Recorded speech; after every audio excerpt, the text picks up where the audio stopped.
पाठीवरी पाठ, जानवे तुटले पंचांग फाटले धोतर गळाले ढुंगणाचे. पण मला एक प्रश्न आहे, बाबाजी कीर्तनासाठी उपस्थित आहेत. बाबा, एक शंका आहे माझ्या मनामध्ये. भागवतामध्ये 18,000 श्लोक आहे. किती श्लोक आहे? 18,000 श्लोक आहे. दशमस्कंदामध्ये सुद्धा सर्व वाचलं, पण भागवतामध्ये माबळ भट्टाचं नाव कुठंच आलेलं नाही आहे. बरोबर आहे का नाही? भागवतामध्ये माबळ भट्टाचं नाव कुठंच आलेलं नाही आहे. मग प्रश्न असा आहे, भागवतामध्ये जर माबळ भट्टाचं नाव आलेलं नाही आहे आणि नामदेवराय जर वर्णन करतात की विटंबीला भट दिला पाठीवरी पाठ, जानवे तुटले पंचांग फाटले धोतर गळाले ढुंगणाचे. बसा बसा, आता नाव द्या, असं बडबड नका करू, शांत बसा. जिथं जागा भेटेल तिथं बसा. भागवतामध्ये जर माबळ भट्टाचं नाव नाही आहे आणि नामदेवरायने जर वर्णन केलंय विटंबीला भट दिला पाठीवरी पाठ, मग आपण संप्रदायातल्या लोकांनी नेमकं खरं कोणाचं मानायचं? भागवत कसं होतं आवाज बघितलं? भागवताचं खरं मानायचं का नामदेवरायचं प्रमाण खरं मानायचं? मी एका मोठ्या महात्म्याच्या मुखातून ऐकलं होतं. ते खरं असेल असं काही सांगता येत नाही, पण त्यांनी तो भाव काढला होता. व्यासांनी जेवढं काही भागवत लिहिलं ते समाधी अवस्थेमध्ये त्यांना जसं जसं दिसलंय तसं तसं गणपतीरायानं काय केलंय? लिखाण केलंय. पण नामदेवरायांनी जे लिखाण केलेलं आहे, वारकरी माणूस होता, त्यांच्या मुखातला त्यांचा संतांविषयी असणारा भाव त्यांनी ठेवला आहे की जे जे झाले अवतार तुका त्याचे बरोबर, आणि जगद्गुरु तुका अवतार नामयाचा संप्रदाय सकळाचा येथोनिया. ज्या काही लीला, ज्या काही खोड्या मला वाटतं व्यासांकून भागवतात राहिल्या, त्या माझ्या नामदेवराय तुकोबरायांनी वर्णन केलेलं आहे महाराज. जर भागवतामध्ये माबळ भट्टाचं नाव नाही आणि जर नामदेवराय सांगतात की विटंबीला भट दिला पाठीवरी पाठ, जानवे तुटले पंचांग फाटले, अनेक राक्षसांना मारलं, भागवतामध्ये राक्षसाचं वर्णन करत जाऊ नये. आता जगाचा मालक रांगायला लागला. नामदेवराय किती गोड वर्णन करतात पहा. तळवे तळ हात टेकीत डाव्या गुडघ्याने रांगत, रंग निरंगनाथ तो म्या देखिला से, रंग निरंगनाथ तो म्या देखिला से. हात टेकीला गुडघ्याने रांगत, रंग निरंगनाथ तो म्या देखिला से, रंग निरंगनाथ तो म्या देखिला से. कवळण जसवंती पैसांगे, आलिया कृष्णाची निमाते, ने वो श्रीरंगे नवनीत माते पक्षी, वो श्रीरंगे नवनीत माते. तळवे तळ हात टेकीत डाव्या गुडघ्याने रांगत, तळ हात टेकीत डाव्या गुडघ्याने रांगत, रंग निरंगनाथ तो म्या देखिला से, रंग निरंगनाथ तो म्या देखिला से, रंग निरंगनाथ तो म्या देखिला से, रंग निरंगनाथ तो म्या देखिला से. तिने माझे कवाड उघडिले, माझे कवाड उघडले, सिंगे वो तोडिले, दया दुधाचे बक्षिले वो दंडिले नाका, दुधाचे बक्षिले वो दंडिले नाका. ऐसे जरी मी जाणते, मी जाणते, यमुना पाणी आणत जाते, यमुना पाणी आणत जाते. धरोनी कृष्णासी बांधिते, शिक्षा लाविते गोविंद, धरोनी कृष्णासी बांधिते, शिक्षा लाविते गोविंद. ऐसा पुराण प्रसिद्ध चोर, पुराण प्रसिद्ध चोर, केशव नाम्याचा दाता, केशव नाम्याचा पंढरपुरी उभा विटेवर पुंडलिकासाठी,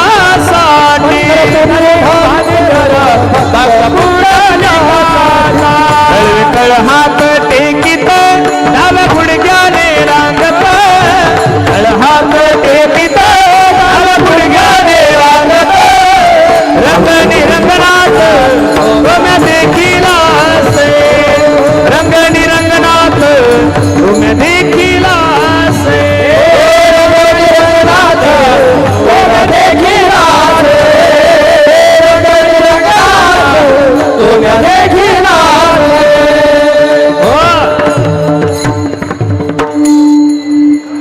नामदेवराय सांगतात जगाचा मालक रांगायला लागला. तळवेतळ हात टेकीत डाव्या गुडघ्यानं रांगत रंगणी रंगनाथ तो म्या देखील असे. जगाचा मालक रांगायला लागला. रांगता रांगता थोडा मोठा झाला. गल्ली बोळीत फिरायला लागला. गल्ली बोळीत फिरायला लागल्यानंतर सर्व पोरांच्या तब्येती पाहिल्या. पोरांच्या तब्येती अशा वाळून गेलेल्या होत्या. सर्व पोरांना एकत्रित केलं. का रे पोरांनो, आपल्या गावामध्ये एवढं दही दूध तूप लोणी असताना असे वाळून काय गेले? पोरांनी सांगितलं, देवा जेवढं काही दही दूध तूप लोणी तेवढं सगळं डेअरीला जातं, डेअरीला काही राहत नाही. भगवंताने एक पक्ष स्थापन केला, माखन चोर मित्र मंडळ. अध्यक्ष भगवान, उपाध्यक्ष बलराम दादा आणि सचिव पेंद्या.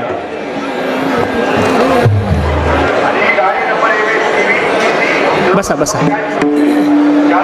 आणि जगाच्या मालकाने सर्व गोपाळांना आव्हान केलं, ए मुलांनो, ऐका ना, तुम्हाला शाश्वत आनंद प्राप्त करून घ्यायचा आहे ना, तुम्हाला कधी ना आटणारं सुख प्राप्त करून घ्यायचंय ना, मग माझी विनंती तुम्हाला, मी सांगतो तुम्ही काय करा, माझ्या मागे या. अभंग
घेतलेल्या अभंगाच्या पहिल्या चरणामध्ये माझे तुकोबराय सांगतात, या आलं तरी या रे लागे अवघे माझ्या मागे मागे. बसणारे मंडळी, मानवी देहाला जर खरा आनंद प्राप्त करून घ्यायचा असेल, मानवी देहाचं जर कल्याण करून घ्यायचं असेल, तर इथं बसणाऱ्या सर्व वारकरी मंडळीला माझी विनंती आहे, हात जोडून मी नाथबाबाच्या दरबारात तुम्हाला विनंती करतोय. तुम्हाला जर असं वाटत असेल तुमच्या आणि माझ्या जीवनाचं कल्याण व्हावं, तर एक तर माणसानं देवाच्या मागं गेलं पाहिजे, नाही तर साधूच्या मागं गेलं पाहिजे. हल्ली काय झालंय माहिती आहे का, माणसाच्या माणसाकून अपेक्षा वाढलेल्या आहे. आणि जगातला प्रत्येक जीव हा अपूर्ण आहे. जगातला जीव हा परिपूर्ण नाही आहे. जगातला प्रत्येक जीव हा अपूर्ण आहे. आणि अपूर्ण मनुष्य तुम्हाला पूर्णत्वाचं ज्ञान देऊ शकत नाही गड्यांनो. तुम्हाला जर समाधान प्राप्त करून घ्यायचं असेल, आनंद प्राप्त करून घ्यायचा असेल, तर एक तर देवाच्या मागं जा, एक नाही तर साधूच्या मागं जा. माणसाने माणसाच्या मागं जाणं म्हणजे उघड्या शेजारी नागवं गेलं रातभर हिवान मेला असा कार्यक्रम आहे. माणसाकडून अपेक्षा करूच नका, कारण की प्रत्येक माणूस हा जगातला कुठं ना कुठं तरी अपूर्ण आहे. देवानं कोणालाच परिपूर्ण केलं नाही. आणि देवानं जर माणसाला परिपूर्ण केलं असतं तर महाराष्ट्रातले कीर्तनं बंद झाले असते, मंदिराला कुलप लागले असते. महाराज, प्रत्येकाच्या जीवनामध्ये कुठं ना कुठं कमी आहे, म्हणून तर आपण भगवंताच्या मंदिरात जातोय ना महाराज. सगळेच जर माणसं परिपूर्ण असते, सगळ्यात जर गोष्टी माणसाला उपलब्ध असत्या, तर माणसाला देवाची किंमत राहिलीच नसती. देवानं कुठं कुठं कोणाला कमी करून ठेवलंय. काही काहीकडे पैसा दिलाय पण अक्कल दिली नाही, काही काहीकडे अक्कल दिली पण पैसा दिलेला नाहीये. सगळ्यांना कुठं ना कुठं देवाने एक एक एक दोन दोन गुण कमी दिला. लता मंगेशकरांसारखी गायिका या जगाच्या पाठीवर परत जन्माला येईल याची गॅरंटी नाहीये. सरस्वती होती त्या मायमाऊलीच्या कंठामध्ये. 98 वर्षाचं वय झालं पण येत किंचितही आवाज खराब नाही झाला. पण जेवढं सुंदर गाणं होतं तेवढं सुंदर रूप नव्हतं ना महाराज. देव प्रत्येकाला कुठं ना कुठं तरी कमी ठेवतोय. म्हणून सर्वांना माझी विनंती आहे, जीवनाची इति कर्तव्यता हीच आहे एक तर देवाच्या मागं गेलं पाहिजे, नाही तर साधूच्या मागं गेलं पाहिजे. देव सांगतात जर तुम्ही माझ्या मागं आले तर मी काय करील, आजी देतो पोटभरी पुरे म्हणाल तो बरी. पण हे करत असताना हळूहळू चला, कोणी कोणाशीनं बोला. आणि महाराज सांगतात काला काला म्हणजे नेमकं आहे तरी काय गड्यांनो. कीर्तनकाराने यायचं, तुम्ही दही अंडी फोडायची, कीर्तन संपल्यानंतर सर्वांनी प्रसाद घ्यायचा, घरी जायचं, जेवण करायचं, याला काला म्हणत नाहीये. इथं बसणाऱ्या सर्व मंडळीला माझे हात जोडून विनंती गड्यांनो, अंतकरणातले विकार नष्ट करून, अंतकरणातला भेद नष्ट करून, अंतकरणातला जातीवाद नष्ट करून सर्वांनी एकत्रित येऊन माझ्या भगवंताचं भजन करणं, माझ्या भगवंताचं चिंतन करणं हा जीवनातला सगळ्यात मोठा काल आहे. इथं बसणाऱ्या जेवढ्या काही माझ्या आई बहिणी आहे, मायांनो, तुम्ही जर हापशावर पाणी आणण्यासाठी गेल्या, हापशावर जर पाणी आणण्यासाठी गेल्या तर रिकामा हंडा घेऊन जाता का भरलेला? शिट्टी मारतोय ना माई.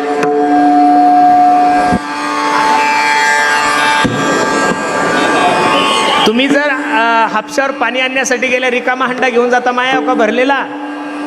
रिकामा. रिकामा हंडा जर हापशाखाली लावसाल, हापसलं पाणी तर हंडा भरल. एक माय माऊली खूप हुशार होती, तिनं हंडा हापशाखाली लावला, 4 महिने हापसत बसली पण हंडा भरला. याचं कारण अतिशयने असल्यामुळं हंडा कसा ठेवला होता? उघडा ठेवला होता. काय ठेवला होता? उघडा ठेवला होता. कीर्तनाला येत असताना, परमार्थ करत असताना अंतकरणामध्ये जे जातीवादाचं कीड लागलंय ना तुमच्यानी माझ्या महाराज, माझी सर्वांना हात जोडून विनंती आहे, नाथ बाबाच्या दरबारात बसणाऱ्या सर्व मंडळींनी या काल्यातून एक बोध घ्या, अंतकरणातला जातीवाद नष्ट करून टाका.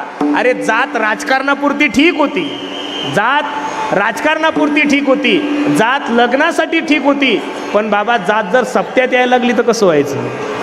अवघड होईल. म्हणून अंतकरणातला जातीवाद नष्ट करून, अंतकरणातला भेद नष्ट करून, अंतकरणातले विकार नष्ट करून सर्वांनी एकत्रित येऊन, अरे पहिला जर जातीवाद या महाराष्ट्रामध्ये कोणी संपवला असेल तर माझ्या ज्ञानोबराधिक सर्व साधू संत मंडळीने संपवला. यातायाती धर्म नाही विष्णुदासा निर्णय ऐसा,